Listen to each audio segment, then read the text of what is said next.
एहतजाज की कामयाबी मस्ट है। अब देखते हैं ईद के बाद वो एहतजाज के लिए कब लाए अमल देते हैं। सर भी दड़े बन चुके हैं, उसके बावजूद आपको लगता है कि एहतजाज को कामयाब होगा? मैं तो मायूस हूँ एहतजाज के हवाले से। मैंने तो अल्लाह लेला नहीं कहा हुआ है कि मुझे नज़र नहीं आ रहा है इनकी कैपेसिटी है एहतजाज को कामयाब करने की। शेर अफजल मरवत साहब, खान साहब ने कहा था कि ईद के बाद नून लीग और पीपल्स पार्टी के रहनुमा मुल्क छोड़कर चले जाएंगे, तो वही खबर दुरुस्त साबित हो रही है। नवाज शरीफ का बैग तैयार है, शहबाज शरीफ का बैग तैयार है लंदन जाने के लिए।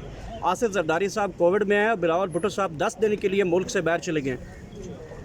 बहरहाल मेरा ख्याल है ये इतनी अहमियत की हामिल नहीं है। ये आना जाना तो लगा रहता है। ये भी जाएंगे वापस आएंगे। अभी तो हालात ऐसे नहीं हैं कि ये अपने बड़े बैग साथ में ले जाएं। अभी तो इनकी हुकूमत है और अभी इन्होंने जारी रखनी है। मरवत साहब, आपके बाद बड़े लोग निशाने पे आ गए हैं। पहले इब्तदा आप पे हुई, आपको फिर फोर चौकस नोटिस जारी हुआ, उसके बाद जो लोग आए उनके बारे में कोई ऐसी बात नहीं निकली। पार्टी को मेरी आह लगी है, समझ गए ना। और वो कहते हैं ना मकाफात अमल है।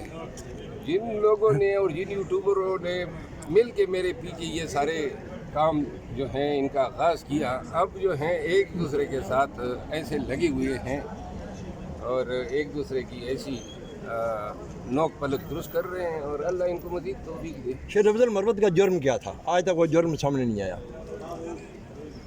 बहरहाल शेर अफजल मरवत बड़ा खुश है। अब लोग ये अपने लिए बेले कराएंगे। अगर एहतजाज नहीं करेंगे तो मंजी तो इनकी ठोंकी जाएगी।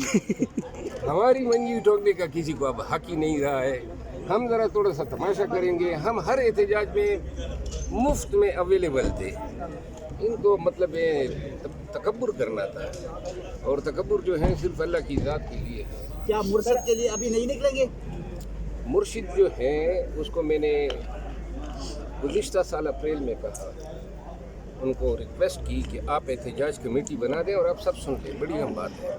एहतजाज का काम एहतजाज कमेटी का होना चाहिए। ये हर एहतजाज के लिए नई कमेटी बनाना, नए लोगों को फ़राइज़ देना ना स्ट्रेटजी होती है। तो मैंने उस वक़्त खान साहब को इस्तदा की। खान गौर साहब मौजूद थे। खान साहब ने इत्तेफाक किया और खान साहब ने जो है कहा कि एहतजाज की कमेटी बना दे और जिसका मरवत चेयरमैन होगा। हुआ ये कि इसके एन 4 दिन के बाद मुझे फोकल पर्सन से ही हटवा दिया। एहतजाज कमेटी बनाना तो दूर की बात है। और वजह इसकी ये थी कि इनका ख्याल ये था कि अगर खान भी इसके एहतजाज के तुफैल बाहर आ गया तो शायद फिर इसका जो पत्ता काटना है वो बड़ा मुश्किल हो जाएगा। तो यूँ जो है